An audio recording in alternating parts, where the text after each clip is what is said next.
Princess Polly, Pirate by Andrea Kazmarek. Princess Pollyanna Marigold has a busy week. On Mondays she has dancing class. Princesses must know all kinds of dances and never ever step on anybody's toes. On Tuesday she has reading and writing lessons. Princesses must be very neat and read oh so perfectly. On Wednesdays she rides out with her mother Queen Serena. They ride in a coach and wave at people. Princesses must wave properly, not too slow and not too fast. In fact, just right. On Thursdays, she has all the other things that princesses should do. Sewing, singing, good manners, walking and talking like a princess, and so much smiling. On Fridays, Princess Polly, she likes that best. She stands with her father King Archibald and her mother Queen Serena to say hello to the people who want to tell them something or show them something.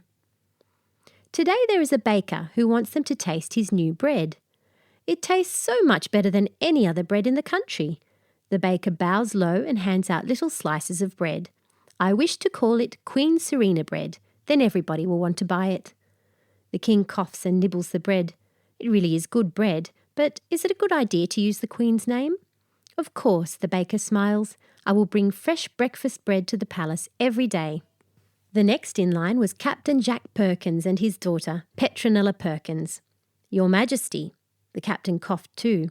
I am sailing tomorrow to find treasure and invite you and your family to visit our ship before we sail, for good luck. The captain waved a treasure map. If we find the treasure, we will, of course, give your Majesty first pick of the jewels. The king smiled. The Queen leaned to Princess Polly and whispered, Some people say Captain Jack is a pirate. Princess Polly looked at Petronella Perkins, and Petronella winked at her. The king looked at his wife, and Princess Polly did something she really shouldn't do. She jumped up and down and clapped her hands and squeaked, Please, please, please, can we go? I've never seen a big ship. The next day, the king, the queen, and Princess Polly went to wave goodbye to the Golden Sea Dog. That was the name of the ship. Captain Jack gave them a tour, and when it was time to leave, Petronella winked at Polly again and whispered, If you want an adventure, hide in here. She had made a space in a big pile of rope. Polly didn't think twice. She tucked her dress into her knickers and hid in the middle of the giant pile of rope. The king and queen didn't notice that Princess Polly wasn't with them until the ship was sailing. Polly called and waved, I'm fine, I'll be back in a few days. Captain Jack called, In time for tea, but he didn't say which day. Petronella found her some pirate clothes. Fancy princess dresses are no good on a pirate ship. Oh, Princess Polly opened her eyes wide. So you are pirates? And everybody laughed. Life on a pirate ship is not the same as life in a pretty pink palace, Captain Jack told her. Now the ship was sailing out into the wide, wild sea. The king and queen were jumping up and down and getting very cross with everybody. And Princess Polly was seasick. Ah, she cried, standing at the railing, being very seasick indeed. The pirates all laughed. It's normal, Petronella told her. We all get seasick for a day or two. Princess Polly turned green and didn't believe her. Life on a pirate ship is tough. In the morning, Polly had to scrub the decks. Then she had to peel the potatoes for the pirate mashed potatoes and make great big piles of sandwiches. Pirates are always hungry. Then she had to climb high up into the crow's nest to watch out for other ships.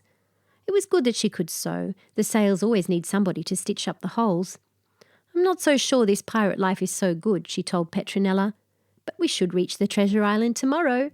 They both laughed. Better than scrubbing decks and peeling potatoes. Ahoy! Land in sight! Fishface called from the top sail. It looks like Dogbone Island. All the pirates, Fishface, Pegleg, Dirty Jim and Jolly Roger cheered, and Captain Jack got out the treasure map. Dogbone Island was a small island. It shouldn't be hard to find the treasure. Captain Jack called all the pirates together. I think you're holding the map upside down, Polly whispered. North is at the top and south is at the bottom. All the pirates jumped into the small sailing boat. Shouldn't we take something to dig for the treasure? Polly asked. Dirty Jim nodded and picked up some spades and an axe. We might have to chop trees down too. Polly and Petronella joined them in the boat. They left Jolly Roger and the cat to look after the pirate ship. Dogbone Island isn't very big, and the treasure map said that the treasure was in the middle of the island, 10 steps from a banana tree. But there are lots of banana trees. Polly looked around. All the pirates were fed up. "Let's sit down, eat some bananas and think hard," Polly told Captain Jack. And that's what they did, but thinking hard isn't easy for pirates, and they didn't like bananas so much. "Look at that banana tree," Polly pointed. "Why has that tree gotten only a few bananas on it? And it looks smaller too. All the other trees are full of bananas." All the pirates puzzled, and Captain Jack shouted out loud, "Clever girl, Polly, maybe our treasure is buried near it, so it doesn't grow like the others." "Can I see the treasure map again, please?" Polly was thinking hard. She looked hard at the map for a long time and at last said, "Pirates don't have very good writing, do they? I don't think that this squiggle says steps. I think it says skins." Captain Jack, Petronella, and all the other pirates looked at the map. "It could be." Captain Jack frowned. "The writing is really terrible. It even says Dugbone Island, but we worked that bit out ourselves." The next bit was easy. They had all eaten bananas, so there were plenty of banana skins. After a lot of digging, at last they found it, an old box full of pirates' treasure, silver, gold and jewels. "This is the famous treasure of Captain Silver Hook. My grandfather gave me this map, but nobody really believed that it was real. My grandfather played lots of jokes on me." Polly, Petronella, Captain Jack and the pirates walked back through Dogbone Island carrying the treasure and as many bananas as they could carry.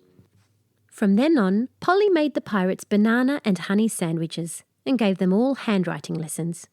When they arrived back, the King and Queen were waiting for them. Captain Jack had sent a seagull with a message.